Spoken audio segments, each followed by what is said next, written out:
Hello నమస్తే, welcome to పాడ్కాస్ట్లో ఈరోజు మనతో పాటు ఉన్నారు మాజీ మంత్రి, Suryapet MLA, BRS party senior నేత జగదీష్ రెడ్డి గారు. నమస్తే. నమస్తే. 10 ఏళ్ల మీ పాలన, రెస్ట్ దొరికింది మీకు, 70 రోజులు అయింది. ఎలా అనిపిస్తుంది? అంటే అఫ్కోర్స్ రాజకీయాలలో సహజమైన విషయం. ఒకే పార్టీ అధికారంలో ఉంటుంది అనుకోవడం కూడా అది పొరపాటు. అదంతా కూడా తెలిసిన వాళ్ళే, మనం ఇబ్బంది ఏం లేదు. సరే, మాకు రెస్ట్ ఉంది అనేది ఒకవైపు అయితే, కొంచెం వచ్చిన ప్రభుత్వం పరిపాలన పైన కరెక్ట్గా దృష్టి పెట్టి వాళ్ళు ఏదైతే హామీలు ఇచ్చిండ్రో వాటిపైన దృష్టి పెట్టి పనిచేస్తే బాగుండేది. కానీ దురదృష్టవశాత్తు వాళ్ళు వెంజెన్సీతో పనిచేస్తున్నారు. ఏదో పాత ప్రభుత్వం మీద కక్ష తెచ్చుకునే పద్ధతులు, ఆ నాయకుల మీద కక్ష తెచ్చుకుంటున్న పద్ధతులు, ఈ రాష్ట్ర ప్రభుత్వం ప్రతిష్టను దెబ్బతీసే పనులు చేస్తున్నారు. మొత్తం రాష్ట్రం పరువు తీసి దెబ్బతీస్తే అది చాలా దీర్ఘకాలికంగా చాలా ప్రభావం ఉంటుంది. దాని ప్రభావం రాష్ట్రం పైన, పర్టికులర్గా నీళ్ళ విషయంలో కొన్ని సందర్భాల్లో కేసీఆర్ గారు అవతల వాళ్ళకి అర్థం కాకుండా కొన్ని పనులు చేస్తున్నాడు. ఎందుకంటే నీళ్ళు తీసుకోవడంలో ఆంధ్రప్రదేశ్లో మనకి ఎంత నష్టం జరిగిందో దాన్ని దృష్టిలో పెట్టుకొని 4-5 రాష్ట్రాల మధ్యన షేరింగ్ కాబట్టి వాటర్ అంతా కూడా వాళ్ళు ఎట్లయితే ప్రాజెక్టులు అనుమతులు లేకుండా కట్టుకొని, ఎందుకంటే అవార్డు వచ్చేటప్పటికి, ట్రిబ్యునల్ అవార్డు వచ్చేటప్పటికి కట్టిన ప్రాజెక్టులు వేస్ట్ అవుతుంది కాబట్టి పబ్లిక్ మనీ మేమేదో కొంత ఇస్తాము అని చెప్పి అనే పద్ధతులు ఉండేటట్టు వాళ్ళు ఏదో చేసినారు. కేసీఆర్ గారు కూడా ఆ పద్ధతుల్లోనే కొంత ప్రయత్నం చేసినారు. అటువంటి విషయాలు బయటికి పోకూడదు, అయితే దురదృష్టవశాత్తు వీళ్ళకి అది అర్థం కాక కొంత నష్టం జరిగే పద్ధతిలో పనిచేస్తున్నారు. అది చూస్తే కొంత బాధగా అనిపిస్తూ ఉంది. కానీ మీరు వెంజెన్సీతో వెళ్తున్నారు అంటున్నారు, కానీ వాళ్ళు చెప్తోంది 10 ఏళ్ళుగా వాళ్ళు చెప్పింది కూడా విధ్వంస పాలన, దోపిడీ, 1,00,000 కోట్లు ఇలా చెప్తూ వచ్చారు. అదంతా తేల్చాలనే ఆతృత కాంగ్రెస్ ప్రభుత్వంలో కనపడుతుంది. అది ఒక తెలివి తక్కువ మాటలు. అవ్వాలంటే సరే, రాజకీయంగా ఓట్ల కొరకు ఏదో చెప్తున్నారు. రాజకీయాల్లో చాలాసార్లు చూస్తున్నాం మనం, అబద్ధాలు మాట్లాడి అవతల వాళ్ళ మీద బురద జల్లి అట్లా తీసుకుంటారు అనేది మనకు తెలుసు, చూస్తున్నాం మనం ఈ మధ్యకాలంలో. అయితే దాని వరకు అది ఓకే. కానీ ఇప్పుడు ప్రభుత్వం రాగానే అర్థం అవ్వాలి, కనీసం ఆఫీసర్లను పిలుచుకొని ముందు మాట్లాడుకోవాలి. ఆఫీసర్లు, ఎందుకంటే ఆఫీసర్లు అవ్వాలి, వాళ్ళ ఆఫీసర్లు ఇవ్వాలైనా వాళ్ళ ఆఫీసర్లు, రేపు మళ్ళీ ఇంకో ప్రభుత్వం వచ్చిన వాళ్ళే ఆఫీసర్లు ఉంటారు. కాబట్టి ముందు వాళ్ళని కాన్ఫిడెన్స్లో తీసుకొని ఏముంది, ఏం జరిగింది, అసలు మేము గతంలో మనం అనుకున్న వాటిల్లో నిజం ఎంత ఉంది, అబద్ధం ఎంత ఉంది అని చూసుకోవాలి. ఏం మాట్లాడినరు గతంలో మొత్తం వీళ్ళు ఇచ్చిన ఫీడ్బ్యాక్తో టాప్ టు బాటం పైన ఉన్న వాళ్ళు కూడా, ఢిల్లీలో ఉన్న వాళ్ళు కూడా, 2 జాతీయ పార్టీల నాయకులు కూడా అదే మాట్లాడినారు. 1,00,000 కోట్ల అవినీతి, 1,00,000 కోట్లు. అసలు దాని మీద ఖర్చు అయింది 86,000 కోట్లని ఇప్పుడు మనం వాళ్ళే చెప్తున్నారు. అయిపోయింది, అక్కడే తేలిపోయింది కదా. ఖర్చు 86,000 కోట్లు అయినప్పుడు 1,00,000 కోట్లు అనేది పైగా నీకు అన్ని ప్రాజెక్టులు, అంత మెటీరియల్ అన్నీ కనబడుతున్నాయి. దాన్ని ఎట్లా రమ్మాలి, ప్రజలు ఎట్లా చూస్తారు? సో ఇప్పుడు మేము ఆనాడు ప్రభుత్వంలో ఉన్నాం, సహజంగా ప్రతిపక్షాలు మాట్లాడితే ప్రజలు పట్టించుకోలేని భావంతో పోయినాం మేము. ఇప్పుడు మాకు ఇంకా గొంతు పెద్దగా ఉంటుంది.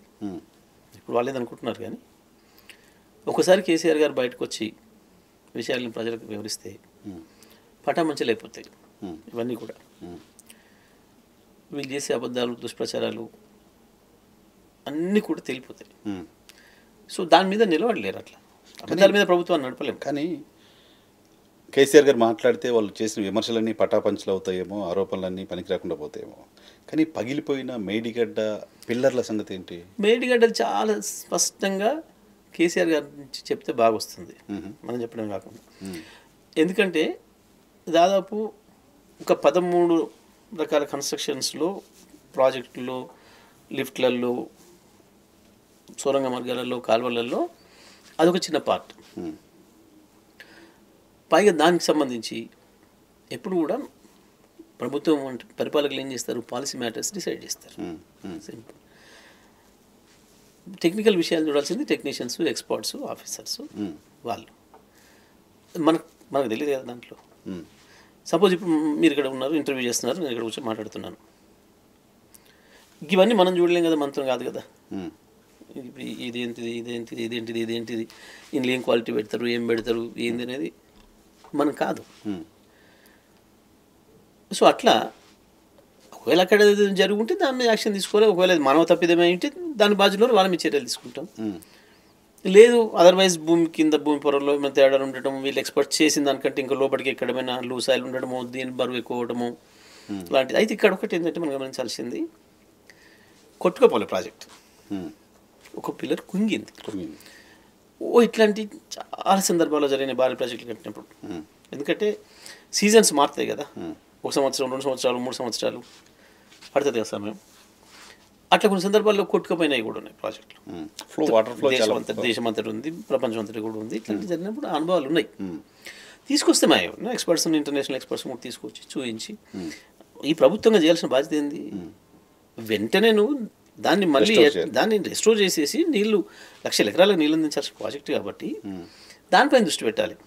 ఇప్పటికి కూడా వాళ్ళు దానిపైన లేదు దృష్టి. ఎంతసేపు ఏదో విమర్శ చేద్దాం, పొద్దు గడుపుకుందాం, ఏమైనా దొరికితే కేసు పెడదాం, ఏం తెలివి తక్కువ. ఇక్కడ ఇంకొక ఇష్యూ ఏంటంటే, ఈ ప్రాజెక్టుకు సంబంధించిన మొత్తం నిర్మాణంలో లోపాలు ఉన్నాయని కేంద్ర ప్రభుత్వానికి సంబంధించిన ప్రాజెక్టుల నిర్వహణ సంస్థ చెప్పింది. అన్నారం కూడా కృంగిపోతుంది అని చెప్పింది. నిన్న మొన్న ఉత్తమ్ కుమార్ రెడ్డి గారు అసెంబ్లీలో రాత్రి నుంచి మొదలైపోయింది, అది కూడా లీక్ స్టార్ట్ అయింది అని చెప్తున్నారు. మళ్ళీ నిన్న చూసిన కమిటీ ఏం చెప్పింది, ఇది చాలా సాధారణమైంది, ఇది చిన్నది, ఇది ఇష్యూ కాదు, దీంతో ఏమి ఇబ్బంది లేదు, మెయింటెనెన్స్కి సంబంధించిన ఇష్యూ తప్ప ఇంకోటి కాదు ఇదన్నమాట నేను చెప్తున్నారు వాళ్ళు. నేనేమంటానంటే ఏదైనా కానీ కేంద్ర ప్రభుత్వం చాలా ఆగమేఘాల మీద 2 రోజులు ఎలక్షన్ పోలింగ్ ఉందనగా ఒక్కటే రోజు నాడు ఢిల్లీలో కూర్చొని అక్కడనే తయారు చేసి ఎవరు రాలి ఆఫీసర్, మీ అందరు సాక్షిగా ఫిజికల్ వెరిఫికేషన్ లేదు, రాలే కదా, వస్తే మీడియాలో వచ్చేది కదా, ఒక మనిషి కూడా రాలే, ఒక మనిషి కూడా రాకుండా అక్కడే కూర్చొని రాసి పంపినారు అంటే ఏంది అని అర్థం ఏంటి? స్పష్టంగా కేసీఆర్ని ఇక్కడ నిలవరించాలి అని ఒక అండర్స్టాండింగ్తో కాంగ్రెస్ బీజేపీ కలిసి పనిచేసినాయి. It is very clear. కలిసి పనిచేసినాయి అంటే ఇద్దరు మాట్లాడుకొని చేసిరని కాదు. బీఆర్ఎస్కు నష్టం కలిగించే పద్ధతుల్లో, కేసీఆర్ గారి ప్రతిష్టకు భంగం కలిగించే పద్ధతుల్లో, ప్రజల్లో అనుమానాలు వచ్చే పద్ధతుల్లో ఆనాటి కేంద్ర ప్రభుత్వం బీజేపీ పార్టీ 2 కలిసి పనిచేసినాయి. దాని ఫలితమే ఆ రిపోర్ట్. ఒక ప్రాజెక్టు ఏదైనా ప్రమాదం జరిగితే ఇంత బిల్డింగ్ కూలితేనే దాని మీద చేయరా అంటే నెలల తరబడి బాధ్యత తీసుకుంటారు. ఎక్కడెక్కడ ఎక్స్పర్ట్ వచ్చి ఇంకో ఒపీనియన్ అడిగి సెకండ్ ఒపీనియన్ తీసుకొని ఎన్నో తీసుకొని కానీ నివేదికలు ఇవ్వరు. పైగా ప్రైమరీ రిపోర్ట్ ముందు ఇచ్చిన తర్వాత కంప్లీట్ రిపోర్ట్ ఇస్తుందా? ఏది లేదు, ఆఫీసర్ రాలేదు, ఎక్స్పర్ట్ రాలేదు, చూడలేదు, ఆన్ని కూర్చొని ఢిల్లీ కూర్చొని అర్జెంట్గా తయారు చేసేసి ముందు రోజు కిషన్ రెడ్డి మాట్లాడాడు, తెల్లవారి పేపర్లు ఇచ్చింది అఫీషియల్గా. కిషన్ రెడ్డి ముందు రోజు మాట్లాడేసి అంటే దీని అర్థం స్పష్టంగా కనబడుతుంది. ఏంటి అంటే ఎట్టి పరిస్థితిలో బీఆర్ఎస్ను మళ్ళీ ఇక్కడ అధికారం రానియొద్దు, కేసీఆర్ 3వ సారి ముఖ్యమంత్రి కానివ్వద్దు అనేది వాళ్ళ లక్ష్యంగా ఉంది. సో రాజకీయంగా నష్టం చేసింది మీకు అది 100%, అందులో డౌట్ ఏం లేదు. డెఫినెట్లీ రాజకీయంగా నష్టం జరిగింది.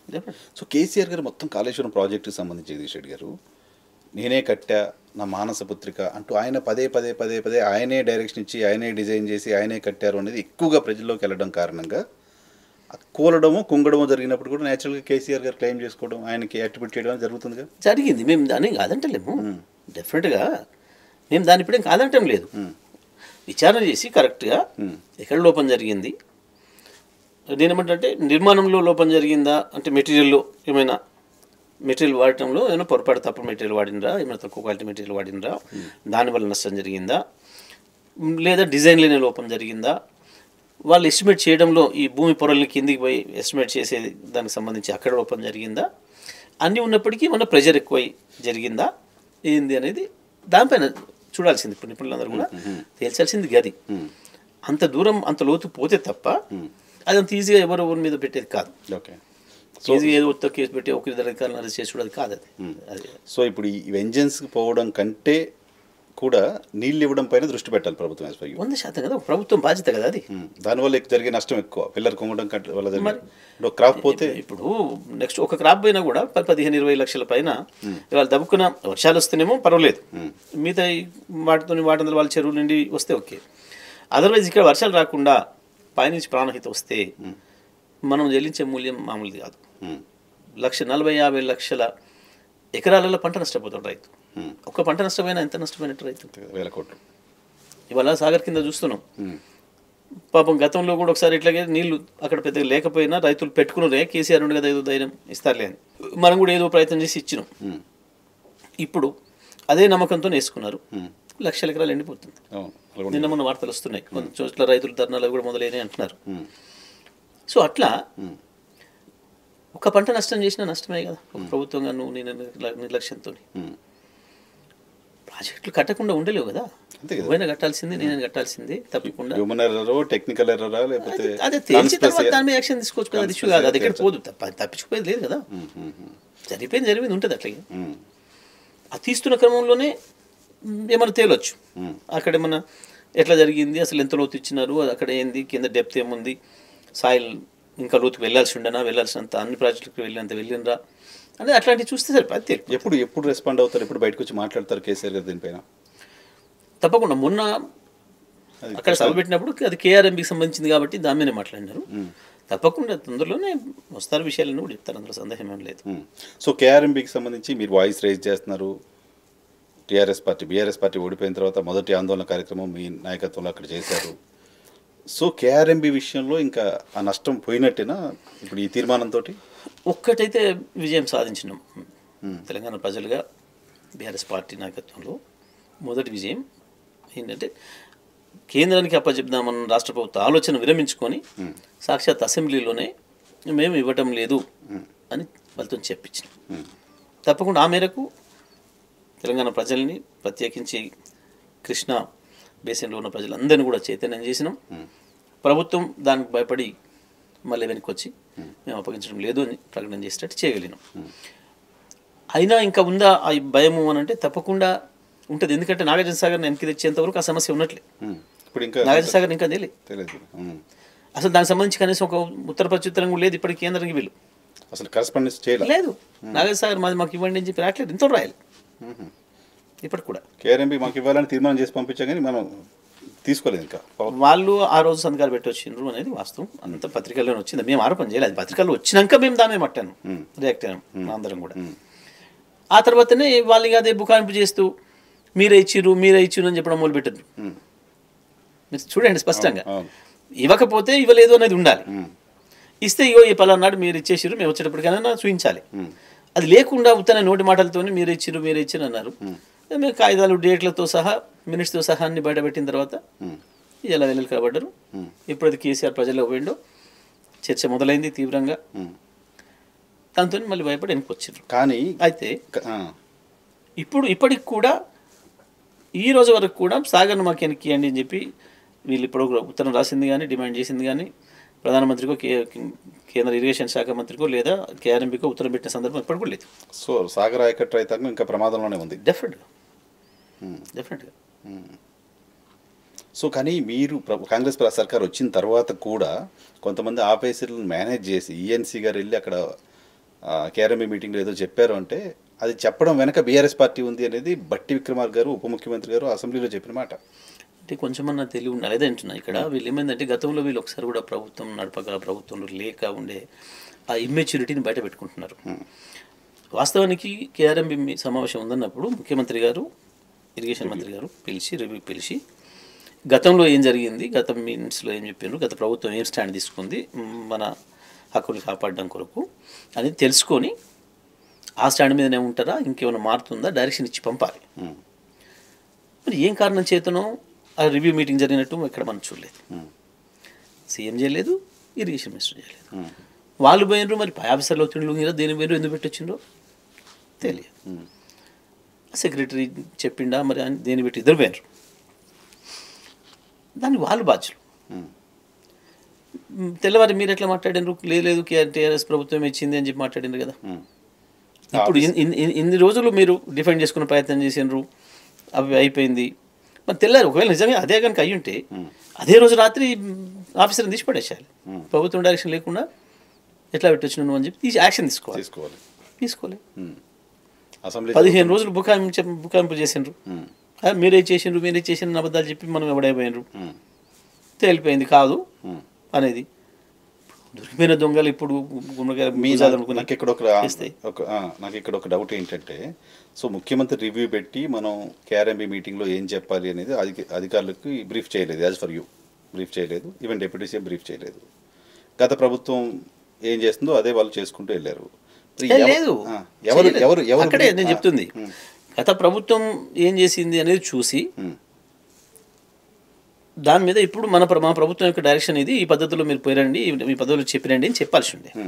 అది చెప్పకుండా ఏది మాట్లాడకుండా రివ్యూలు లేకుండా ఆఫీసర్ సంతకాలు పెట్టి వచ్చిండ్రు అని అంటే డెఫినెట్గా వీళ్ళు ఫోన్లో చెప్పిండ్రా, ఇంకో రకంగా ఇండైరెక్ట్గా హింట్ ఇచ్చిండ్రా. ఎందుకంటే ఇక్కడ మనకు స్పష్టంగా ఏం కనబడుతుందంటే ఇప్పటికి కూడా కేంద్ర ప్రభుత్వం ఇక్కడ ఉన్న రాష్ట్ర ప్రభుత్వం ఒకరికొకరు కలిసి పని చేసుకుంటున్నట్టుగా కోఆపరేట్ చేసుకుంటున్నట్టు కనబడుతుంది. ప్రభుత్వాలు చేసుకోవాల్సిందే చాలా సందర్భాలు కనబడుతుంది. వీళ్ళు మాట్లాడింది వాళ్ళు మాట్లాడుతున్నారు, వాళ్ళు మాట్లాడింది వీళ్ళు మాట్లాడుతున్నారు. పార్టీలు కూడా నాట్ ఓన్లీ ప్రభుత్వం. మన అసెంబ్లీ చూసారు, ఇద్దరు ఒకటి స్టేట్మెంట్లు ఉన్నాయి. కాంగ్రెస్ ఏం దాడి చేస్తుందో వీళ్ళు చేసినారు. ఇవాళ బయట చూస్తే కూడా కాంగ్రెస్ బీజేపీ తిట్టుకోవటం లేదు. వాళ్ళిద్దరూ ఒకటే వర్డ్స్ మా మీద వాడుతున్నారు. టార్గెట్ బీఆర్ఎస్ గత 5 ఏళ్ళు అదే చేసినారు, ఇప్పుడు అదే చేస్తున్నారు. బహుశా కేంద్రంతో మేము మంచిగా ఉంటాం అని ఏదైతే వీళ్ళు మాట్లాడినారో నాకు తెలిసి అదే పద్ధతుల్లో కేంద్రాన్ని సాటిస్ఫై చేయడం కొరకు అప్పచెప్పాలని నిర్ణయం తీసుకున్నట్టున్నారు. కాకపోతే దానికి రివ్యూ పెట్టకూడదు కాబట్టి పెట్టలేదు. రివ్యూ పెడితే అఫీషియల్గా ఉంటుంది కాబట్టి పెట్టకుండా చేసినట్టున్నారు. ఏదో రహస్య ఒప్పందంలో భాగంగా చేసినట్టు కనబడ్డది మనకు. సో ఏం ఆశిస్తుంటుంది కేంద్రం మాత్రం కేఆర్ఎంపీ పైన హక్కులు తీసుకోవడం ద్వారా ఏం సాధిస్తుంది? తప్పకుండా. ఎందుకు అని అంటే వాళ్ళ రాజకీయ అవసరాలు వాడతారు. మనకు తెలుసు బీజేపీ కానీ కేంద్ర ప్రభుత్వం కానీ వాళ్ళ రాజకీయ అవసరాల కొరకు అన్ని సంస్థలని అడ్డగోలుగా వాడుతున్నారు. మొత్తం ప్రతి రాజ్యాంగబద్ధ సంస్థను అడ్డగోలుగా వాళ్ళ పార్టీకి సంబంధించిన ఒక శాఖలాగా వాడుతున్నారు, అనుబంధ సంఘాలాగా వాడుతున్నారు. ఇటువంటి ఇష్యూ తప్పకుండా వాళ్ళకి మంచి వరం అవుతుంది. ఎందుకంటే 2 రాష్ట్రాల్లో వాళ్ళ పార్టీ లేదు.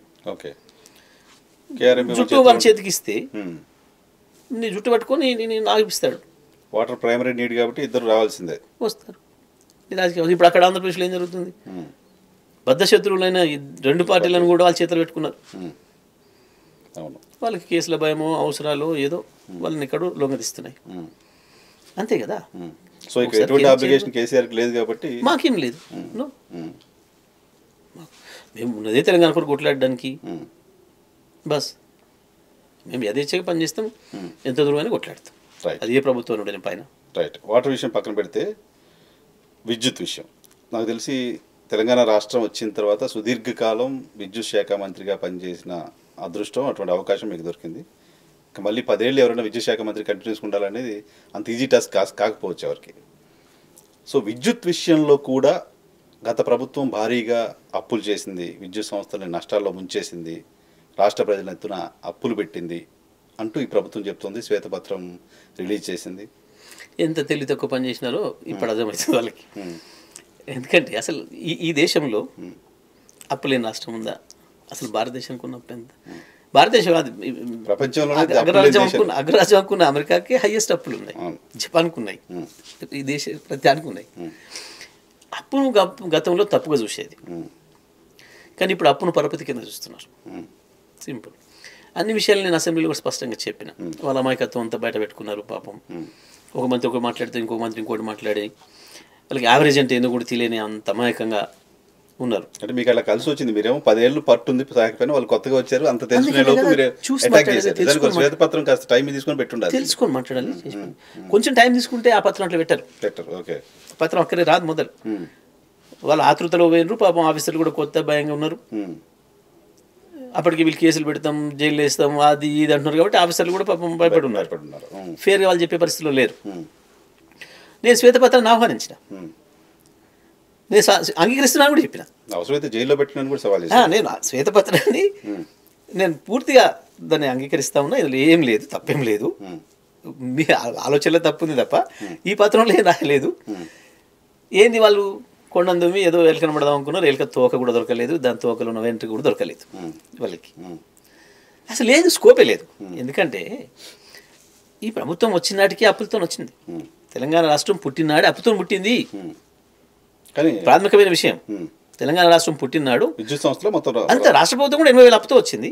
10,000 కోట్ల మిగులు బడ్జెట్తో చెప్పించేవాడు. అయితే ఇక్కడ ఒకటండి, పాపం చాలా మందికి తెలియక అమాయకంగా మిగులు రాష్ట్రాలు వేరు, అప్పు ఉండడం వేరు. మిగులు రాష్ట్రాలు ఎంత ఎక్కువ మిగులు ఉంటే అంత అప్పు ఎక్కువ దొరుకుతుంది. ఓకే, మిగులు రాష్ట్రం అనేది దాని నిర్వచనం ఏంది లేదు, వీళ్ళకు అప్పుల నిర్వచనం లేదు. అది వచ్చిన చిక్కు పాపం. ఇప్పటికి కూడా మిగులు రాష్ట్రమే తెలంగాణ. అసలు మిగులు రాష్ట్రంగా లేకపోతే అప్పుతో ఒకటే కష్టం. ఓకే, ఎంతో కొంత మిగులు ఉంటేనే అప్పులు అప్పు వస్తుంది. సింపుల్. మీకు వ్యాపారంలో 10 కోట్లు లాభం ఉందని చూపిస్తేనే ఇంకోటి 20 కోట్లు అప్పిస్తాడు. అది లాసులోనే ఉంది అంటే కష్టం వాడు. సో అట్లా వీళ్ళకు అది తెలియక, అది లేక, ఆ పరిజ్ఞానం లేక తొందరపడతనంతో ఏందో ఉంది అని ఎవరు అంతకుముందు ఎవడో ఈ కొంతమంది సెల్ఫ్ స్టడీ మీద ఉంటారు, వాడు ఊహించుకుంటాడు. ఈ పొలిటికల్ లీడర్లకు వాళ్ళకు గొప్ప మేధావులని వీళ్ళకి ఒక భావన ఉంటుంది. వీళ్ళకి తెలియని విషయం వాడు చెప్పిండు కాబట్టి, వాడు చెప్పే విషయం వాడు కూడా తెలియని సంగతి తెలియదు. అప్పటికి వాడు పెద్ద ఫోర్స్ ఇచ్చిండు కాబట్టి దాన్ని నమ్మేసి గుడ్డిగా పోయినారు అందులోకి. ఏముంది, నేను స్పష్టంగా చెప్పిన, మాకు రాష్ట్రం వచ్చే నాటికి 24,000 కోట్ల అప్పు డిపార్ట్మెంట్లలో, ఇగో మీ ఆస్తి గిది. ఇవాళ 10 ఏళ్లలో ఇంత అప్పు అయితే ఇగో ఇంత ఆస్తి పెరిగింది. పైగా సర్వీస్ ఇచ్చినాం కదా, 10 ఏళ్ళు, దాదాపు 5 సంవత్సరాలు వ్యవసాయ రంగానికి 24 గంటలు ఉచితంగా ఇచ్చిన ఏకైక రాష్ట్రంగా రికార్డు ఇచ్చిన కదా భారతదేశంలో. పైగా ఇవాళ ప్రపంచంలో ఎక్కడి నుంచి ఇండస్ట్రీస్ బయలుదేరినా హైదరాబాద్లో దిగుతున్నటువంటి కారణం పవర్. నీళ్లు, మిగతా లా అండ్ ఆర్డర్, రోడ్లు అన్నీ ఒకవైపు అయితే ప్రధానమైంది పవర్. రోడ్ సగాలి పోతే గంట వెనుకో ముందో పోతాడు, నీళ్ళు ఒకటి కావాలి. ఈ రెండు అందుబాటులోకి తెచ్చింది కాబట్టి కేసీఆర్ గారు ఆదాయంతో వాళ్ళందరూ కూడా వచ్చారు. రాష్ట్రం జిఎస్డిపి పెరిగింది. 4 లక్షల కోట్లు ఉంటే వాళ్ళ మన ఆస్తి తెలంగాణ ఇవాళ 13.5 లక్షల కోట్లకు వచ్చింది. మధ్యన డిమానిటైజేషన్ కొంత, కరోనా కొంత దెబ్బతీయకపోతే 17-18 లక్షల కోట్లు పోతుంటాయి మనం. సడన్గా బ్రేక్లు కూడా మూడిటితో. సో అట్లా స్పష్టంగా చూపించినాం మనం. It is very clear. So శ్వేతపత్రంలో ఏం చెప్పిండ్రు పాపం, మొన్న ఏప్రిల్ నుంచి మాత్రమే 19.5 గంటలు ఇవ్వగలిగినాం యావరేజ్ అని చెప్పారు. అది వ్యవసాయ రంగానికి, గృహానికి, పరిశ్రమలకు, వాణిజ్య రంగానికి 24 గంటలు డొమెస్టిక్ అంతా ఉంది. నేను ఆ విషయం నేనే చెప్పిన కదా అసెంబ్లీలో, గత అసెంబ్లీలో నేనే స్వయంగా చెప్పిన, ఈ కారణాల చేత కొద్ది రోజులు ఇబ్బంది జరుగుతుంది. ఇప్పుడు ఎన్టీపీసీ ఇస్తానన్నది 1600 మెగావాట్లు వాళ్ళు ఇవ్వలేకపోవడం టైంకి, మనకు అనుకున్న ఎస్టిమేషన్లో శ్రీశైలం సాగర్లో ఈసారి ప్రొడ్యూస్ చేయలేకపోవడం, ఈ 2 కారణాల చేత కొంచెం తక్కువ పడింది. సో దానికి కొంత ఇబ్బంది పడ్డాం. సరే, ముఖ్యమంత్రి గారి దృష్టి తీసుకుపోయిన తర్వాత అసెంబ్లీ నడుస్తున్నప్పుడే అది జరిగింది. మా ఎమ్మెల్యేలు అందరూ, మా మిగతా కొలీగ్ మినిస్టర్స్ అందరూ కూడా దృష్టి తీసుకొచ్చిండ్రు. దెన్ అధికారులు పిలిచాడితే ఈ పరిస్థితి సార్ ఇట్లా సడన్గా దొరకడం కూడా కష్టం అవుతుంది, బయట ఎక్కడి నుంచి తెస్తే కాస్ట్ కూడా ఎక్కువ అవుతుంది, ఇట్లా 20 రూపాయలు కూడా పడే పరిస్థితి ఉంది, అందుకని చెప్పి కొన్ని అవర్స్లో ఇట్లా మేము తగ్గించమని చెప్పినప్పుడు నేను సీఎం గారు చెప్తే నా తిండి ఎంత ఖర్చు అయ్యేం లేదు, దొరికితే తీసుకురండి భారతదేశంలో ఎక్కడైనా అని చెప్పారు.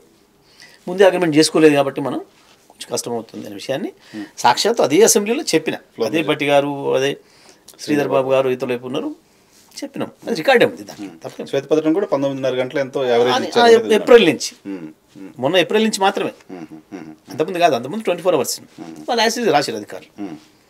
సో నాకు అర్థం కాని ఏంటంటే, గతంలో 24 అవర్స్ పవర్ తెలంగాణ రాష్ట్రం ఇస్తుంది అన్నప్పుడు కొంతమంది భారతీయ జనతా పార్టీకి సంబంధించిన నాయకులు ఏం మాట్లాడారు, ఉదయ్ స్కీమ్ వచ్చేది, ఇప్పుడు ఎక్కడైనా 24 అవర్స్ ఇస్తున్నారు, పెద్ద ఇష్యూ కాదు అని చెప్పారు.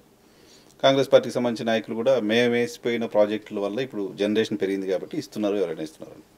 సో ఉదయ్ ఇప్పుడు ఉంది, ప్రాజెక్ట్స్ ఉన్నాయి, కానీ ఇప్పుడు ఎందుకు పవర్ ఉండట్లేదు? అది వాళ్ళు చెప్పాలి. వాళ్ళు చెప్పడం ఓకే సార్, నేను రాజకీయంగా ప్రజలకు వాళ్ళ సమాధానం చెప్పాలి. నేను రాజకీయంగా అట్లా సుదీర్ఘకాలం పనిచేసిన మీరు ఎక్కడ ప్రాబ్లం వస్తుంది? చాలాసార్లు స్టూడియోలో చాలాసార్లు పవర్లు పోతున్నాయి. సింపుల్,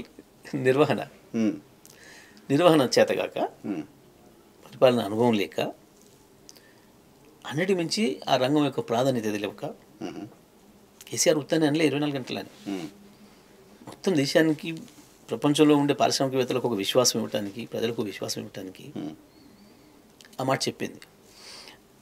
అయితే నేను మీరు అన్న విషయం చాలా సందర్భాల్లో శాసనసభలో కూడా మాట్లాడినాను. వాళ్ళు భట్టి గారు వీళ్ళు మాట్లాడినప్పుడు ఏదో మేము పెట్టిపోయిన ప్రాజెక్టులకి వచ్చేసింది ఇప్పుడు కరెంటు అదని మాట్లాడితే, మరి మీరు పెట్టిపోయిన ప్రాజెక్టులకి కరెంట్ వచ్చి ఉంటే why not Andhra Pradesh, why not Karnataka, why not Rajasthan, మీ పరిపాలన ఉన్నాయి. ఇప్పటికి కూడా 6-7 గంటలే పవర్ రైతాంగానికి.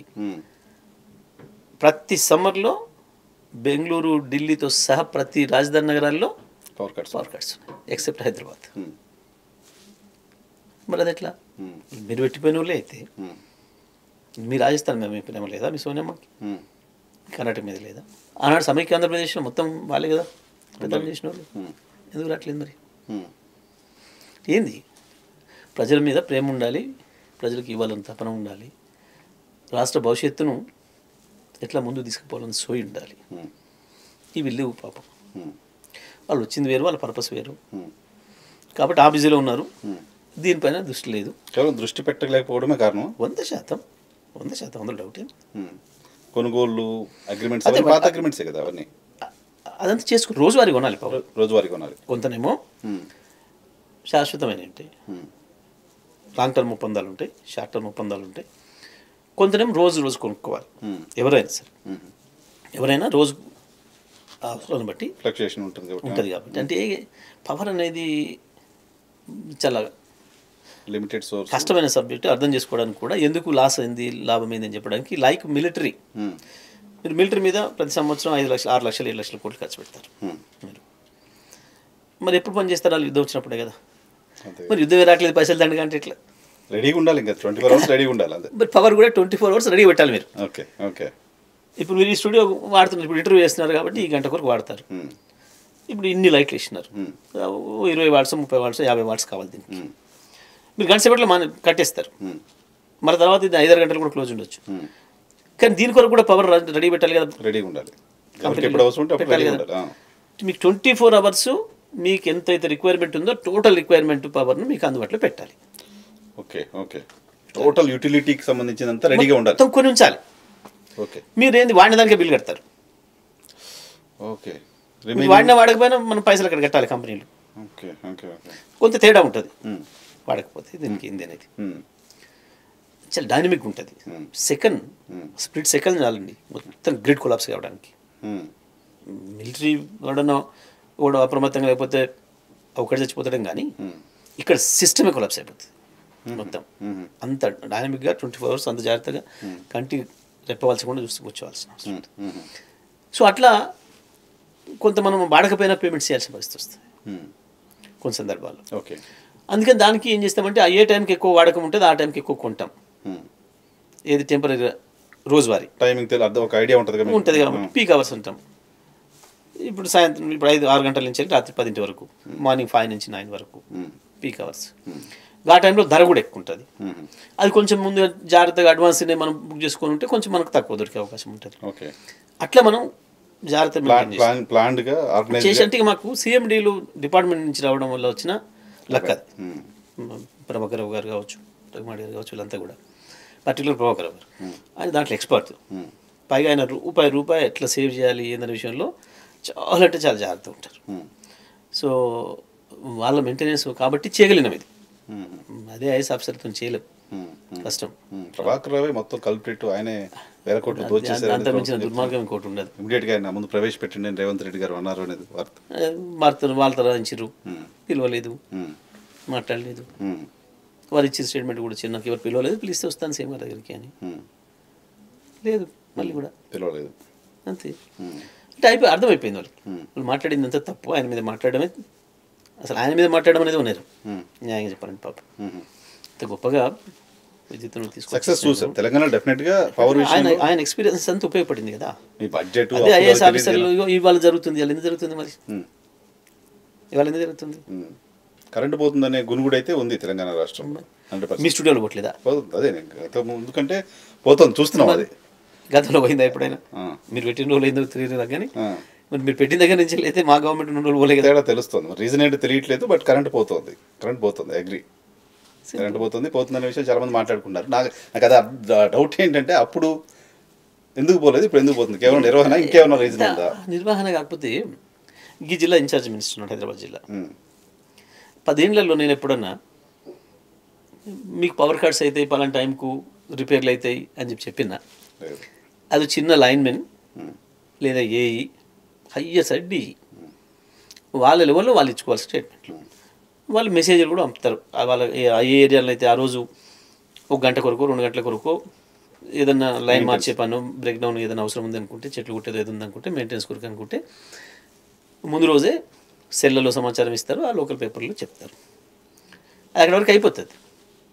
కానీ మంత్రి ఏకంగా జంట నగరాల్లో కరెంటు అవకాశం ఉంది 2 గంటల రోజు, ప్రతిరోజు ఉంటుంది ఎక్కడైనా మెయింటెనెన్స్ 3 నెలలకు 6 నెలలకు ఒకసారి చేస్తారు.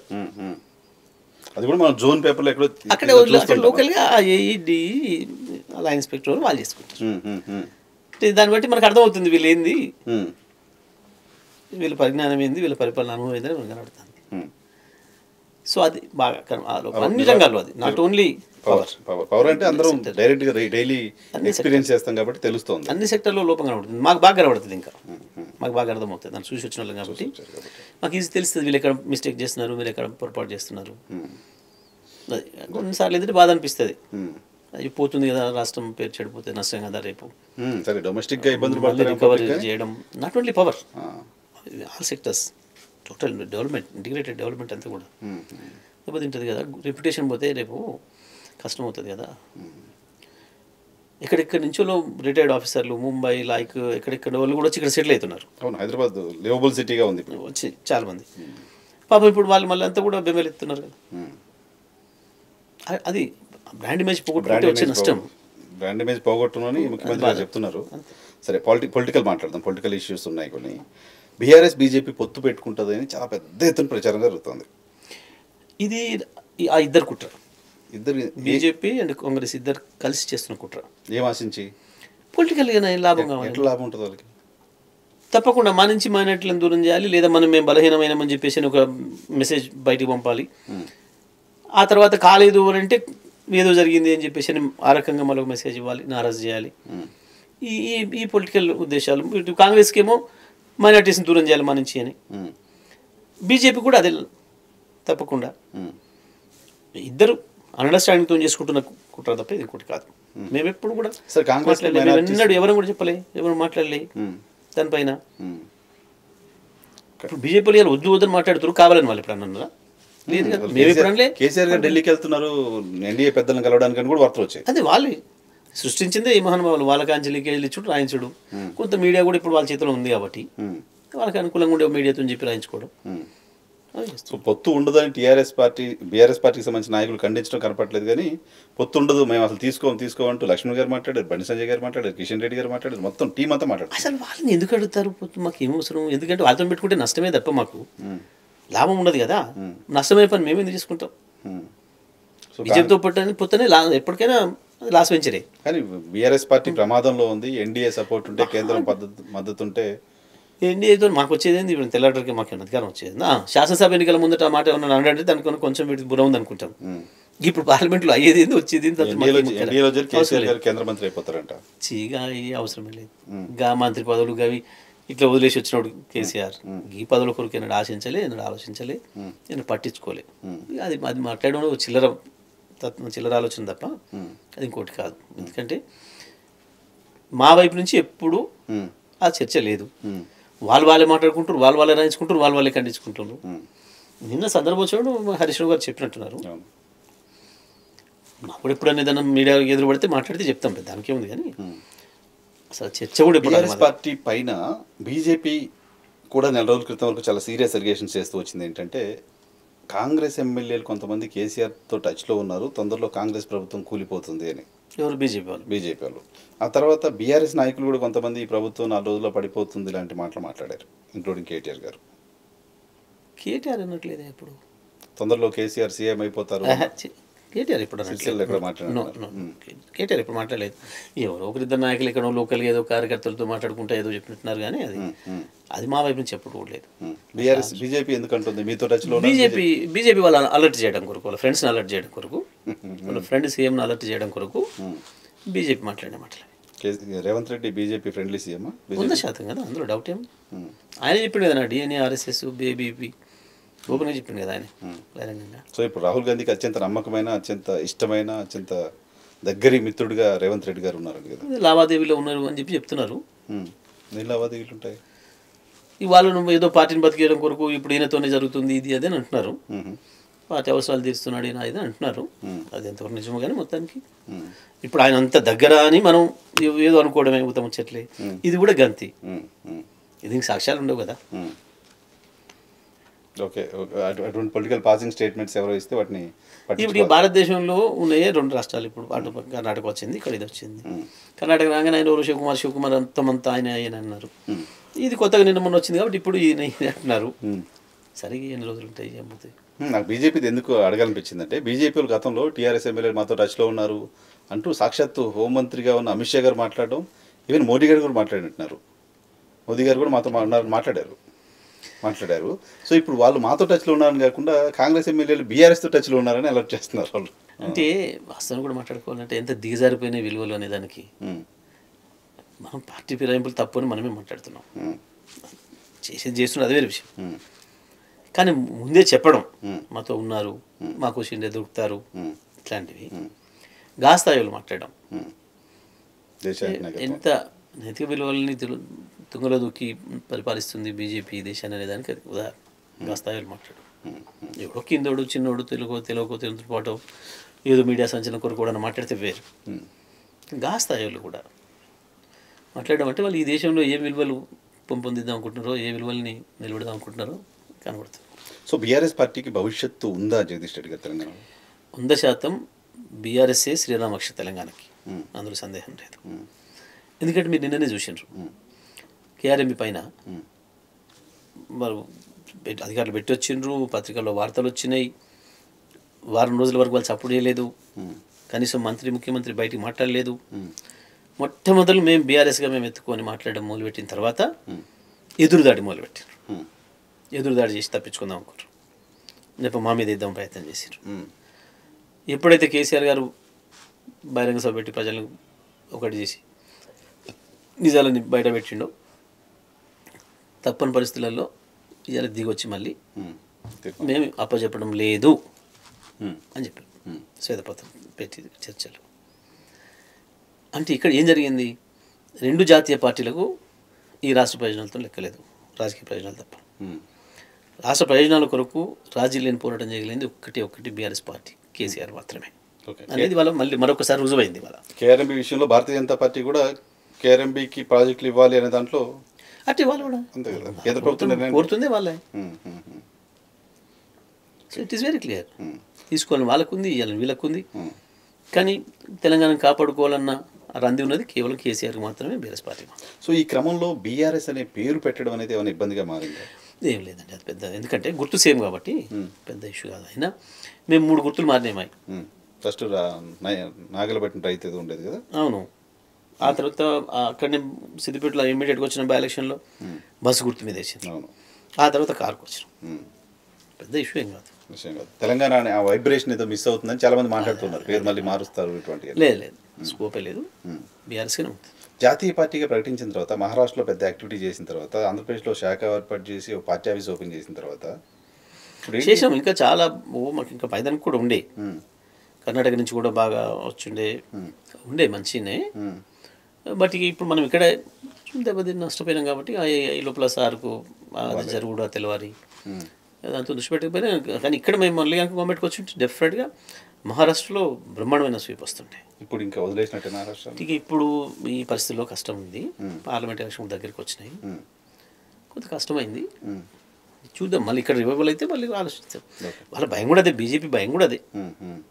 మమ్మల్ని ఎందుకు దెబ్బ కొట్టాలనుకుంది, ఇక్కడ ఆపేసింది. తప్పకుండా కొంత బీజేపీ పాత్ర ఉంది, కాంగ్రెస్ గెలవడంలో ఇక్కడ బీజేపీ పాత్ర చాలా ఉంది, వాళ్ళ ప్రోత్సాహం.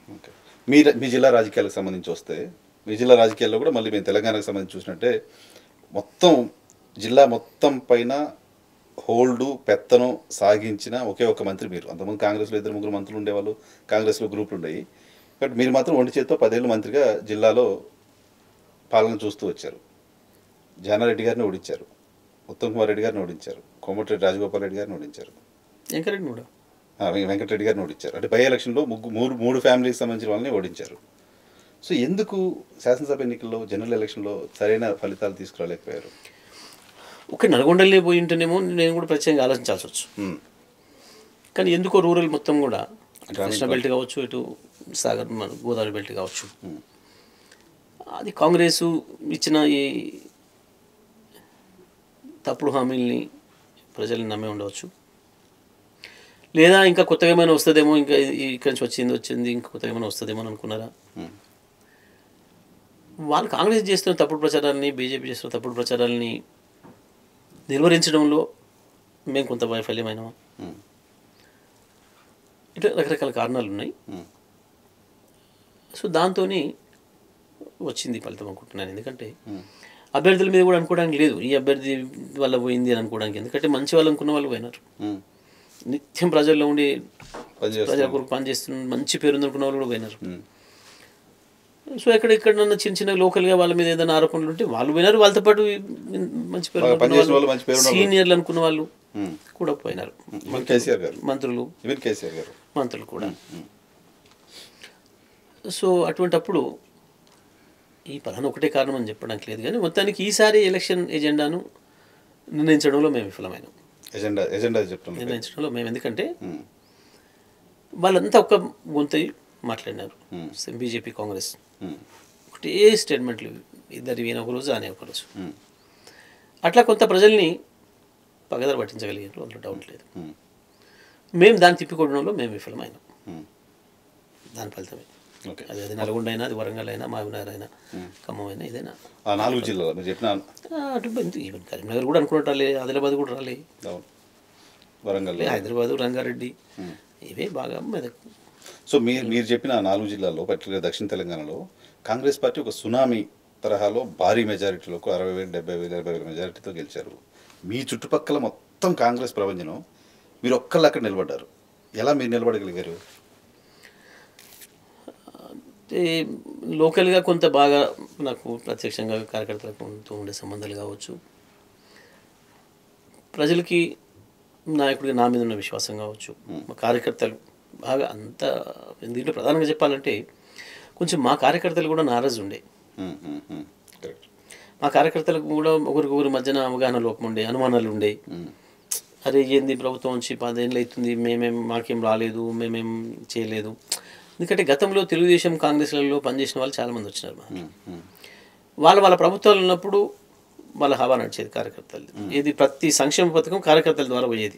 కింద గ్రామస్థాయి సర్పంచ్, ఎంపీటీసీ కూర్చొని రాసేసి ఇచ్చే పరిస్థితి ఉండేది.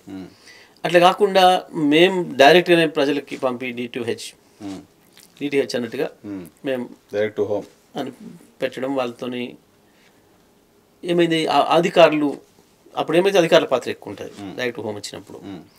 ఏది అప్లై చేసుకోవాలంటే ఆన్లైను, ఊరి సర్పంచ్తో సంబంధం లేదు, సంబంధం లేదు, ఎంపీటీ సంబంధం లేదు, వాళ్ళ సంతకాలతో పని లేదు. ఇట్లా మొత్తం కూడా పోయినాయి, ప్రజలకు చేరినాయి, బాగా ప్రజలకు లాభం జరిగింది. అక్కడ మా వాళ్ళకు కొంచెం అసంతృప్తి, అసహనం ఉండే. ఎన్నికలు వచ్చేసరికి ఏమవుతుంది, ఎన్నికలు కూడా రాగానే అధికారులు అటు, మనం ఇటు, అంతే కదా. వీళ్ళు ఓట్లాడడానికి పోతే నువ్వు ఇచ్చినవా, గవర్నమెంట్ ఇచ్చింది అనే మాట. మీ సిస్టమ్ కూడా గవర్నమెంట్ అలాగే రన్ చేశారు కాబట్టి అవును వీళ్ళు ఇచ్చినాయి కాదు, అది వాస్తవం, గవర్నమెంట్ నుంచి వచ్చినాయి అనే పరిస్థితి. అంతకుముందు ఈయన సంతకం, సర్పంచ్ సంతకం, ఎంపీటీ సంతకం, లోకల్ లీడర్ అక్కడ ఉందనుకుంటేనే వాళ్ళ ఇంటికి పోదురు, 4 సార్లు తిరుగుదురు, ఆ అనుబంధం వస్తుండే, అది వేరుంటుండే. ఇక్కడ అది మిస్ అయినాం. అవి వాళ్ళకి ఏంది, కింద సర్పంచులు, మా ఎంపీటీసీలు, ఇతర లోకల్ లీడర్లకు పయోల మీద కోపం, మండల నాయకుల మీద కోపం, మండల నాయకులకి ఎమ్మెల్యేల మీద కోపం. ఇట్లా కొంత అసహనం జరిగింది. వచ్చి యుద్ధం చేయాల్సిన మా సైనికులే సైలెంట్గా ఉన్నారు, బాణాల కింద పెట్టారు కొంత. ఇది కూడా జరిగింది. ఇది కూడా ఒక కారణం, అన్నీ కాదు. సో ఇక ఇటువంటి పరిస్థితులలో అవతల వాళ్ళు ప్రతిపక్షం చేసే ప్రచారానికి తిప్పికొట్టడానికి మామూలు బలహీనలేరు. ఇది ఇక్కడ అంతటి కూడా జరిగింది. కొంచెం నా దగ్గర ఏంటంటే, కొంచెం నేను మొదటి నుంచి ఆడకపోతే మాకు ఫ్రాక్షన్ టైప్ ఉండటము, అటు నా అపోనెంట్ కొంచెం దుర్మార్గంగా ఉండడం వాళ్ళు, దాంతో మా వాళ్ళు యాక్టివ్గా ఉండి రోజు బాగా నిత్యం ప్రజల్లో ఉండటం, వీళ్ళు ఓన్ చేసుకోవడం పథకాలన్నింటినీ కూడా, అట్లా కొంత పని జరిగింది. సో దాంతో మాకేంటంటే అన్నిటికి మించి మిగతా అంతటా ఒక తీరు ఉంటే మాకు ఒక తీరు ఉంటుంది. సూర్యాపేటలో ప్రశాంతంగా ఉండనిస్తే చాలు మమ్మల్ని. అట్లా వ్యాపారస్తులు ఎక్కువ, మమ్మల్ని ప్రశాంతంగా ఉండనిస్తే చాలు, మాకు ఏమి ఎక్కువ లేదు, కానీ మాకు గుంజుకోకుంటే చాలు, ప్రశాంతంగా ఉండనిస్తే చాలు అనే ఒక వాతావరణం సూర్యాపేటలో ఉంటుంది. పైగా పీస్ ఎక్స్పీరియన్స్ చేస్తున్నారు చాలా బాగా. గతంలో ఎంత దుర్మార్గాలు ఉండే, ఏముండే చూసినారు. 10 ఏళ్ళు ఎంత హ్యాపీగా నిద్రపోయినారు మంచిగా. వాళ్ళు అప్పుడు ఇక మిగతా విషయాలన్నీ వాళ్ళ చెవులకు పోలే. ఎవడు ఎక్కడన్నా పోనీ పోయి, ఈడ మంత్రి గారు ఉన్నారు, మంచిగా హ్యాపీగా ఉన్నాం, జగదీష్ రెడ్డి గారు ఉన్నారు, మంచిగా హ్యాపీగా ఉన్నాం, సుఖంగా మన వ్యాపారం మనం చేసుకొని నిద్రపోతున్నాం అన్న భావన ఎస్టాబ్లిష్ అయింది బాగా. అది కూడా నన్ను సేవ్ చేసింది. ఓకే, గతంలో ఉన్న ఎక్స్పీరియన్స్ అనేది మీకు అక్కడ పనికి వచ్చింది. మా గతంలో కాంగ్రెస్తో ఉన్న ఎక్స్పీరియన్స్ వాళ్ళకి, ప్రజలకి, వ్యాపారస్తులకి అందరికి కూడా ఇప్పుడు బాగా పనిచేసింది. సో నాకు 2014లో అట్లా వేసినారు, టౌన్ మెజారిటీ ఇచ్చింది. 2018లో అట్లా చేశారు, మళ్ళీ ఇప్పుడు 23లో కూడా అదే పద్ధతిలో మెజారిటీ ఇచ్చింది. సో టౌన్లో ఎక్కువ ఓటింగ్ పర్సెంటేజ్ ఉండడం అనేది కూడా మీకు అడ్వాంటేజ్గా మారింది కాస్త. తప్పకుండా అక్కడే మెజారిటీ వస్తుంది, అది సేవ్ చేస్తుంది. అయితే ఈసారి లక్కీగా రూరల్లో కూడా వచ్చింది. అయితే అంత ఎదురుగాలిని తట్టుకొని కూడా చుట్టూ అంతా 50-50తోనే అయినప్పటికీ కూడా మా వాళ్ళు వాటన్నిటిని తట్టుకొని నన్ను నిలబెట్టుకున్నారు అసలు ప్రజలు. సో డెఫినెట్గా ఆ విజయం చిన్న విజయం కాదు మీకు. మీకు ఇక్కడ ఇప్పుడు టీఆర్ఎస్ నుంచి ఒక 56,000 మెజారిటీతో గెలిచినట్లు లెక్క, అంతే కదా? సో 10 సంవత్సరాల పాటు ఇక టీఆర్ఎస్ పార్టీకి మళ్ళీ అవకాశం లేదు. కేసీఆర్ గొంతు పిసికేస్తామా మేము, 10 ఏళ్ళు నేనే సీఎం అంటూ ఓపెన్గా రేవంత్ రెడ్డి గారు స్టేట్మెంట్ ఇచ్చారు. దాన్ని ప్రజలు ఒప్పుకోరు. ఎందుకంటే మనుషులు అంత విరవీగినట్టు ఉండకూడదు, డిగ్నిటీ పెరగాలి. ఎందుకంటే ఒకసారి ఎప్పుడైతే నువ్వు పవర్లోకి వచ్చినావు నీ యాటిట్యూడ్ మారాలి వెంటనే. నువ్వు అంతకుముందు ప్రతిపక్షంగా ఉన్నప్పుడు నువ్వు ఏం మాట్లాడినా ఏం చేసినా నువ్వు ఎట్లా ఎగిరినా వాళ్ళు పట్టించుకోరు. ప్రజలకు ఏముంటుంది, ఇప్పుడు మేము అక్కడ కూర్చోబెట్టిన ఆయన అనే భావన ఉంటుంది. కాబట్టి నీ హావభావాలని, నీ ప్రతి ఇంచును జాగ్రత్తగా గమనిస్తుంటారు. దించినా ఎక్కించినా ప్రజలు కదా మనం. నేను అంటే మాత్రం ప్రజలు చేస్తారు. ఇప్పుడు అంతెందుకు, వాళ్ళే అంటున్నారు, మా విమర్శకులే అంటున్నారు, ఏదో మీకు అహం పెరిగింది అందుకనే దించారు ప్రజలు అనే మాట. మరి ఇది దేనికి సూచన? పెరిగిందో లేదో కానీ మేమైతే ఆ మాట వినడంలే. మేము ఎప్పుడు కూడా ప్రతిపక్షాల మీద ఎన్నడూ కూడా మేము ఆ రకంగా వ్యవహరించాలి. 14 కానీ 18 కానీ ఎప్పుడు కూడా. పైగా 14లో గవర్నమెంట్ రాగానే సీఎం గారు ఒకటి మాట చెప్పారు, చలో జరిగిపోయింది అయిపోయింది, మన రాష్ట్రం మనకు కావాల్సింది వచ్చింది, మనకి పొరుగు రాష్ట్రాలు ఏవి శత్రువులు కారు, పర్టికులర్ ఆంధ్రప్రదేశ్ ప్రజలు మన శత్రువులు కారు, వాళ్ళనే మీరు జాగ్రత్తగా కడుపులు పెట్టి చూసుకోవాలి. పక్కన కర్ణాటక ఎంతో, మహారాష్ట్ర ఎంతో, ఒరిస్సా ఎంతో, ఆంధ్రప్రదేశ్ కూడా అంతే. మనం వేరు వేరు దేశాలు కాదు, శత్రుత్వాలు భయం ఉండేది బట్ అని మా మినిస్టర్స్కి అందరికి ఫస్ట్ క్యాబినెట్లో చెప్పాడు. ఏదైనా ఇష్యూస్ వస్తే సిటీలో పర్టికులర్గా అటు ఆంధ్రప్రదేశ్ సంబంధించిన వాళ్ళకి, మన వాళ్ళకి, సెటిలర్స్కి, ఇక్కడ వచ్చిన వాళ్ళకి, మన లోకల్ వాళ్ళకి ఏదైనా వస్తే మీరు వాళ్ళని దగ్గర తీసుకోండి, అవతల వాళ్ళని వీళ్ళకి సంజాయించి పెట్టండి. ఆ రకమైన కాన్ఫిడెన్స్ ఇవ్వాలి మనం. ఎందుకంటే మనం ఇప్పుడు రాష్ట్రాన్ని నడుపుతున్నాం, ప్రతి ఒక్క రక్షణ మన బాధ్యత. వాళ్ళకు కాన్ఫిడెన్స్ ఇవ్వడం అనేది మన బాధ్యత. అట్లా ఉండండి మీరు అందరూ కూడా అని చెప్పింది స్పష్టంగా. అంటే గంత మ్యాగ్నమిటీ ఉండాలి ఒక లీడర్కి. కానీ పాపం ఆయనలో అది లోపం కనబడుతుంది బాగా. అది ఆయన నాయకుడిగా నిలబెట్టలేదు, పరిపాలకుడుగా వెళ్తాం కాదు, నాయకుడు కూడా నిలబెట్టదు. అట్లాంటి మాటలు అవి కరెక్ట్ కావు. సో 6 గ్యారెంటీలు అమలు సాధ్యమవుతుంది అనుకుంటున్నారు జగదీష్ రెడ్డి గారు? కావాలి కదా తప్పకుండా. ఎందుకంటే మనం ఒక హామీ ఇచ్చేటప్పుడు అన్ని ఆలోచన చేసుకునే వాళ్ళకు రాజకీయ పార్టీ చేసుకునే ఇస్తుంది డెఫినెట్గా. ఎందుకంటే గతంలో ఆంధ్రప్రదేశ్ ఎన్నికలు, మన ఎన్నికలు మొదటిసారి కలిసి జరిగినప్పుడు కొన్ని డిమాండ్స్ వచ్చినాయి. అక్కడ వాళ్ళు చెప్తున్నారు ఆంధ్రప్రదేశ్లో, ఇక్కడ మనం కూడా చెప్పాలి. వస్తే కేసీఆర్ గారు రిజెక్ట్ చేశారు.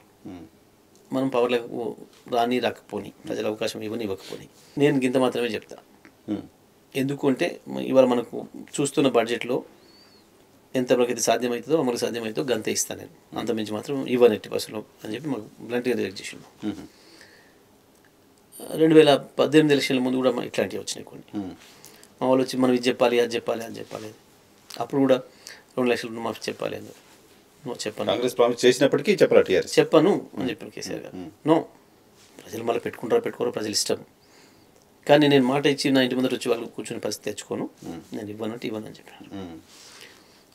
అంటే వీళ్ళకేం మన నమ్మకం ఉంది. అప్పుడు ఎవరో అడిగినట్టున్నారు ఆయన్ని కూడా, అంత మరి ఇట్లా హామీలు ఇస్తున్నారు సాధ్యమవుతుంది అంటే, ఎందుకు కాదు మేము చేసి చూపిస్తాం, వీళ్ళకి చేతగాలి, వీళ్ళకి ఢిల్లీతో మంచిగా లేక వీళ్ళు చెడగొట్టుకున్నారు, మేము ఢిల్లీతో మంచిగా ఉంటాం, కేంద్రంతో మంచిగా ఉండి మేము తెచ్చుకుంటాం అని మాట చెప్పినారు వీళ్ళు. దాంతోపాటు కేసీఆర్ తిన్నదే 1,00,000 కోట్లు తినేస్తున్నాడు, అది ఆపితే చాలు చేయొచ్చు అన్నారు. సో కాబట్టి తప్పకుండా వాళ్ళు అమలు చేయాల్సిందే. 6 డిమాండ్లు 6 కాదు 420 ఓ 20 మీరు బుక్ చేశారు దాని మీద కూడా డెఫినెట్గా 420 హామీలు అమలు చేయాల్సిందే కదా డెఫినెట్గా. ఎందుకంటే ఆ అమలు సాధ్యమైంది అన్నప్పుడు మాత్రమే వేయాలి హామీ. నువ్వు అది కాదని తెలిసి ఇస్తే కూడా నువ్వు నేరం అవుతుంది. అమలు సాధ్యం కాదు అని తెలిసి ఇస్తే కూడా నేరం అవుతుంది తప్పకుండా. సో ప్రజలు వాటిని నమ్మారు కాబట్టి వాటిని ఫుల్ఫిల్ చేయాల్సిన బాధ్యత ప్రభుత్వానికి ఉంది. అలాగే మార్గాలు కూడా చెప్పారు వీళ్ళు. మీరు అన్నట్లేదు అవినీతి జరుగుతుంది, దాన్ని కంట్రోల్ చేస్తే కొన్ని కోట్లు మిగులుతాయి, ఢిల్లీ ప్రభుత్వంతో మంచి లేడు, కేంద్ర ప్రభుత్వంతో మంచిగా ఉంటే కూడా చాలా నిధులు వస్తాయి అని చెప్పినారు. సో మరి కేంద్రంతో ఉన్న ఒప్పందాలు ఏందో వీళ్ళకు అదేందో తప్పకుండా తెచ్చి ఇవ్వాల్సిందే డెఫినెట్గా. అదే కదా టీఆర్ఎస్ ప్రభుత్వానికి సరి చేయొస్తలేదు, వీళ్ళకు సరిగా లేదు, మేమైతే తప్పకుండా చేస్తాం, బాగా చేస్తాం, దీనికంటే గొప్పగా చేస్తాం అని కదా మీరు ప్రజలు నమ్మించింది. మీ మేనిఫెస్టోని కూడా నమ్మిరు కాబట్టి ప్రజలు మీకు ఓట్లు వేసారు. కానీ నిన్న ఒక స్టేట్మెంట్ రేవంత్ రెడ్డి గారు చూశారు, 6 గ్యారెంటీలు అమలు కావాలంటే ఇప్పుడు 2 అమలు అవుతున్నాయి, 2 చేస్తున్నాము, మిగతాయి కూడా అమలు కావాలంటే పార్లమెంట్ ఎన్నికల్లో మాకు 14 సీట్లు ఇవ్వాలి అని ఒక స్టేట్మెంట్ ఆయన చూశారు. మేనిఫెస్టోలో లేదు కదా, పార్లమెంట్ ఎలక్షన్ మేనిఫెస్టో లేదు కదా, కాంగ్రెస్ పార్టీ ఎన్నికల మేనిఫెస్టోలో అది లేదు కదా. అప్పుడు లేదని కొత్తదాన్ని చేస్తే ప్రజలు ఎట్లా ఒప్పుకుంటారు? నీకు కావాలి, నీకు ఇచ్చిండ్రు, నువ్వు ఇస్తాననేది రాష్ట్ర ప్రభుత్వం ద్వారా ఇచ్చిండ్రు, నువ్వు దాంట్లో ఇలా రాయలే ఈ రాష్ట్రం నుంచి 14 ఎంపీలో 16 ఎంపీలో ఇస్తేనే ఇవి వస్తాయి అని దాంట్లో నువ్వు పెట్టలే. అప్పుడు పెడితే ప్రజలు ఆలోచించుకునే వాళ్ళు అప్పుడే. కానీ కేంద్రంలో ఇప్పుడు మాట్లాడడానికి ఇప్పుడు మాట్లాడడానికి లేదు. కేంద్రంలో కాంగ్రెస్ గవర్నమెంట్ కూడా వస్తే ఇంకా ఈజీగా ఇవ్వచ్చు, సో మాకు సహకరించండి అని ప్రజలకు చేస్తున్నారు. అప్పుడు ఇప్పుడు ఉంటే అప్పుడు ఆలోచించుకుంటారు ప్రజలు. ఎన్నికల మేనిఫెస్టోలో కనుక ఇది పెట్టుంటే ఇప్పుడు వేస్తే సరిపోదు, ఢిల్లీ తప్పకుండా పార్లమెంట్ కూడా వేయాల్సిందే, 2 వేసేటట్టు అయితేనే ఇవన్నీ అమలు చేస్తామని చెప్పలేదు అన్నాడు. చెప్పలేదు. మీరు కొత్తగా చెప్తారంటే ప్రజలు ఒప్పుకుంటారు. చూడాలి ఆ స్టేట్మెంట్ ఎలా సమర్థించుకుంటుంది మరి కాంగ్రెస్ పార్టీ. సర్ప్రైజింగ్ అనిపించింది.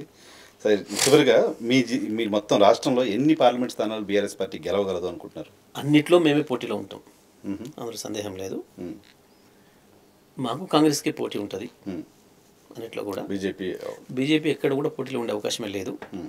వాళ్ళు గతంలో గెలిచిన 4 సీట్లలో కూడా వాళ్ళ మీద తీవ్రమైన వ్యతిరేకత ఉంది.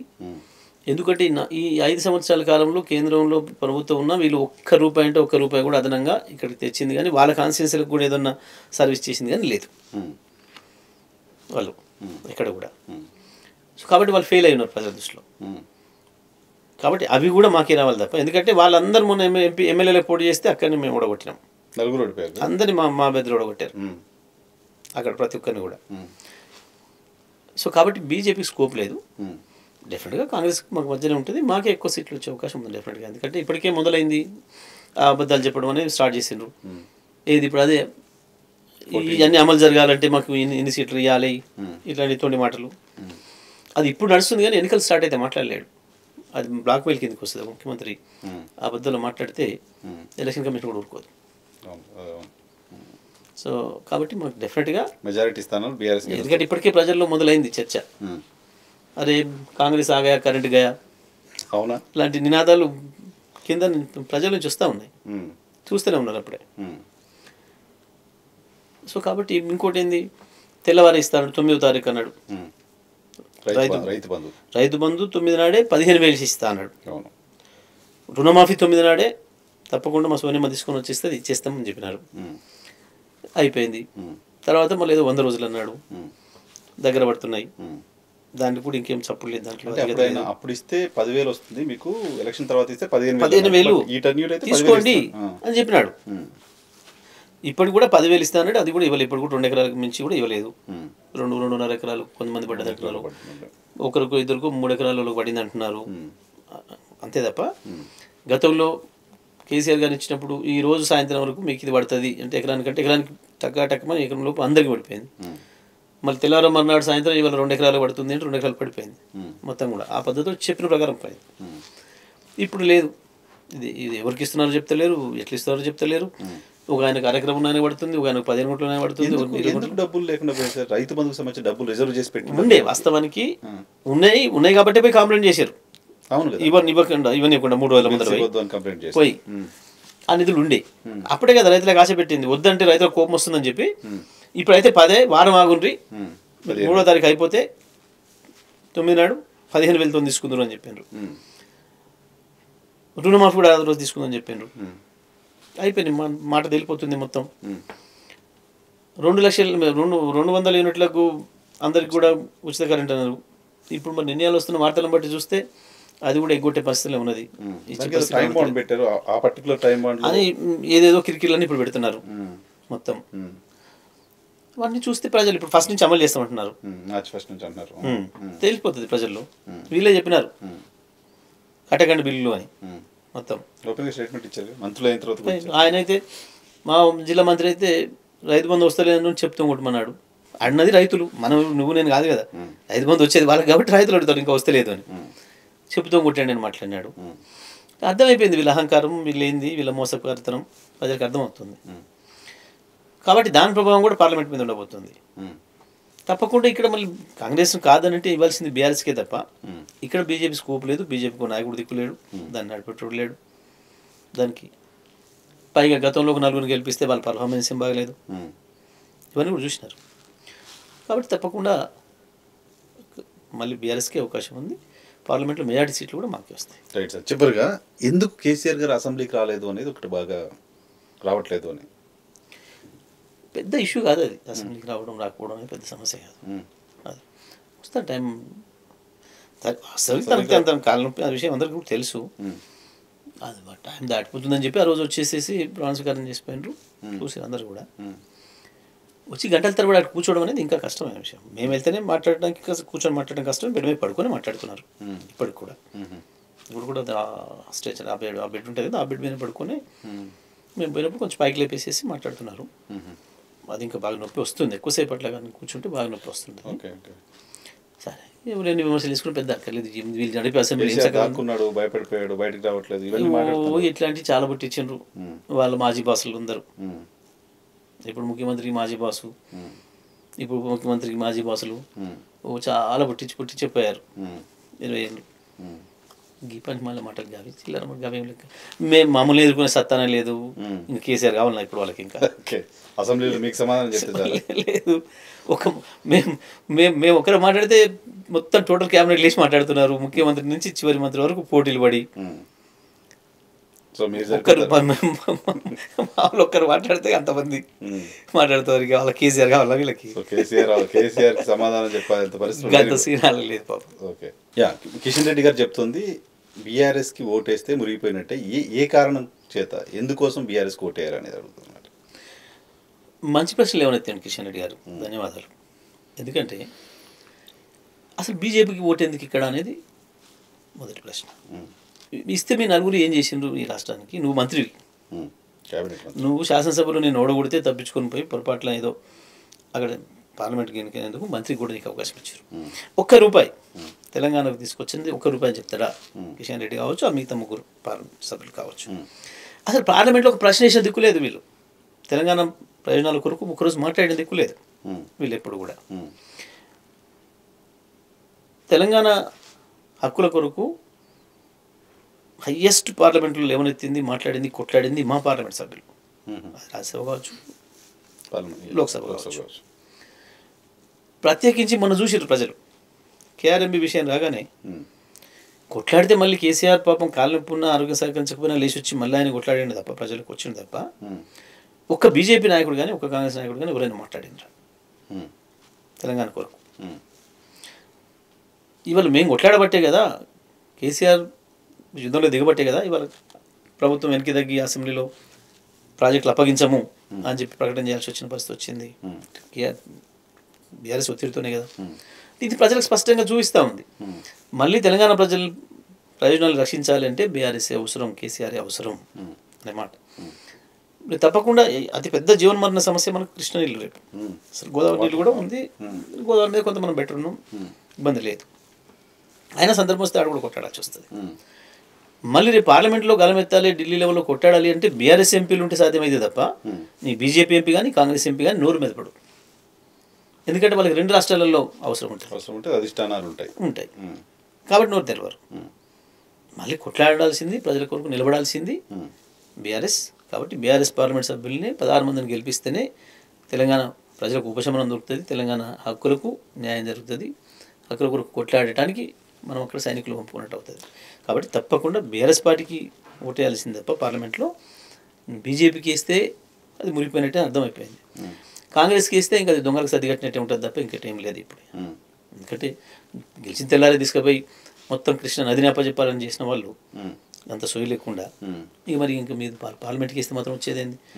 మళ్ళీ వీళ్ళకి బుద్ధి చెప్పాలి, వీళ్ళ ములుగర పట్టుకొని ఆడిచ్చేటట్టు ఉండాలి అంటే బీఆర్ఎస్ మాత్రమే చేయగలుగుతుంది. కాబట్టి తప్పకుండా బీఆర్ఎస్ ఎంపీ అభ్యర్థులు కోటేసి గెలిపించుకోవడం అనేది తెలంగాణ ప్రజలకు అవసరం. సో ఇక్కడ వాటర్ ప్రమాదంలో ఉన్నాయి కాబట్టి అవి ప్రొటెక్ట్ చేసుకోవాలంటే బీఆర్ఎస్ అవసరం. నాట్ ఓన్లీ వాటర్, ఇంకా అనేక విషయాలలో పూర్వ రాష్ట్రంతో ఉన్న సమస్యలు ఉన్నాయి.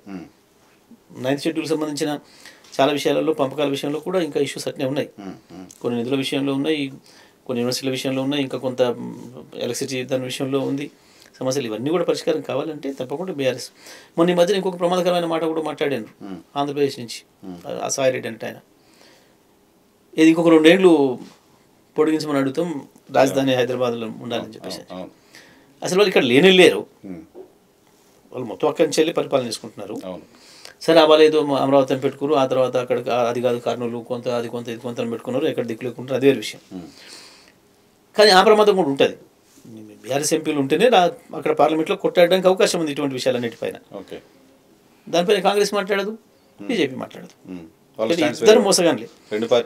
అవల చట్టం పెట్టి దారుణంగా అన్యాయం చేసింది కాంగ్రెస్ ఆ రోజు. రాష్ట్రం వచ్చిన తర్వాత కూడా ఉన్న 7 మండలాలను తీసుకుపోయి సీలర్ పవర్ ప్రాజెక్ట్ని తీసుకుపోయి ఆంధ్రప్రదేశ్కి అప్పచెప్పిన దుర్మార్గం కేంద్ర ప్రభుత్వం అంది. చంద్రబాబు నాయుడుకి లొంగి అన్నాడు మోడీ గారు చేసిన పని. వీళ్ళిద్దరూ మొదటి నుంచి తెలంగాణకు శత్రువులే, తెలంగాణకు ద్రోహులే. కాబట్టి మళ్ళీ తెలంగాణ ప్రజల ప్రయోజనాలు కాపాడబడాలంటే బీఆర్ఎస్ ఎంపీలు గెలవడం అనేది అవసరం. కానీ బీజేపీ కోసం బీజేపీ కంట్రోల్లో రేవంత్ రెడ్డి గారు పనిచేస్తున్నారు మీరు ఆరోపణలు చేస్తున్న క్రమంలో జగన్మోహన్ రెడ్డికి రాష్ట్రాన్ని తాకట్టు పెట్టేశారు కేసీఆర్ అనేది రేవంత్ రెడ్డి గారు చేస్తున్న ఆరోపణ. చూపించాలి కదా ఇక్కడ. నాగార్జున సాగర్ పోలీసులు వచ్చేసరికి వాళ్ళు కదా, వాళ్ళు వచ్చినాక కదా, మా పీరియడ్లో వస్తే కొట్టేసినాం. అప్పుడు ఆనాడు చంద్రబాబు నాయుడు ఉండగా చిన్న ప్రయత్నం చేసిండు, తరిమి అవతల పడేసినాం. అదేంటి మా కంట్రోల్లో ఉంది. నువ్వు వచ్చినాక కదా పోయింది. కానీ ఎన్నికల రోజే వచ్చారు అక్కడికి. ఎన్నికల రోజు మాకు పవర్ ఎక్కడిది? మేము ఒక ఆఫీసర్తోనే మాట్లాడే పరిస్థితి లేదు కదా. ఎలక్షన్ కమిషన్ కంట్రోల్ ఉంటుంది కదా. అంతే కదా, పూర్తిగా నోటిఫికేషన్ వచ్చిన దగ్గర నుంచి ఎలక్షన్ కమిషన్ కంట్రోల్ కదా, ప్రతి ఒక్కరు తెలిసిన విషయం. తెల్లవారు నువ్వు వచ్చినావు, నువ్వు వెంటనే మొదలు పెట్టాలి కదా, దాని ఇద్దాం, నీది కదా బాధ్యత. నువ్వు అడుగుతలేవు, ఎందుకు అడుగుతలేవు అంటే ఎట్లా అన్యప్ప చెప్పాలనుకుంటున్నావు కాబట్టి నువ్వు అది అడుగుతలేవు. రాయలసీమ లిఫ్ట్ సంబంధించిన ప్రస్తావన కూడా తీసుకొస్తాం. మేమే ఆపినాం, కోర్టులు వేసి ఆపినాం. కేసీఆర్ గారు కలిసిన తర్వాత కాదు, కేసీఆర్ ఆపింది మేము, దానిపైన ఎగనెస్ట్ ప్రొటెస్ట్లు చేసింది మేము, అనేక సందర్భాల్లో మాట్లాడింది మేము, కేంద్ర కాడ కంప్లైంట్ చేసింది మేము. దాన్ని అవతలి పోయి అయితే అడుకో కదా, నీ సైన్యాన్ని తీసుకుని అవతల పడక నీది దేశం కాదు కదా, అవతలి పోలేవు కదా నువ్వు. లీగల్ ఫైట్ చేస్తున్నావు అంతే. నేను చేసిన కంటిన్యూ చేయను కనీసం వాళ్ళకి అప్పచెప్పకుండా. సో ఇప్పుడు ఆ ప్రమాదం ఉందా మరిగా? ఇప్పుడు తీసుకుపోయి ఢిల్లీకి అప్పచెప్పడం అంటే ఏముంది ఇంకా? నువ్వు నీళ్ళ వాట తెలుసుకముందే నువ్వు ప్రాజెక్టులు ఢిల్లీకి అప్పచెప్పడం అనేది ఎంత మూర్ఖత్వం, ఎంత ద్రోహం తెలంగాణకి. అది ఉత్తని గాలి మాటలు ఇది మేము మాట్లాడలే, కేఆర్ఎంబీ మీరు అప్పచెప్పారు మాట్లాడి ఇప్పుడు ఢిల్లీకి రావడారు, మళ్ళీ చచ్చుకుంటే అసెంబ్లీ ప్రకటన చేసారు అప్పచెప్పము అని. అంతే, అన్నీ అబద్ధపు మాటలు, ఇంకా చిల్లర మాటలు మాట్లాడి ఎందుకు చేద్దాం అనుకున్నారు. ఒక రాష్ట్ర ముఖ్యమంత్రి ఇంకో రాష్ట్రానికి వచ్చినప్పుడు పిలిచి భోజనం పెడితే తప్ప అన్నట. మరి నువ్వు ఎట్లా పోతున్నావు? ఇప్పటికి చాలాసార్లు శివకుమార్ దగ్గర పోయించినావు, ఏం చేసిస్తున్నట్టు, ఏమి చూస్తున్నట్టు మన రాష్ట్రాన్ని మరి అది ఎంతసేపు అనుకో అనడానికి. సో ఇద్దరు రాష్ట్రాల ముఖ్యమంత్రులు కలవడం అనేది దాంట్లో ఏముంది. Right sir, thank you very much Jagadish Reddy గారు మాకు సమయం కేటాయించినందుకు. ఇది వాళ్ళ పాడ్కాస్ట్. రేపటి షోలో మళ్ళీ కలుద్దాం. చూస్తూనే ఉండండి.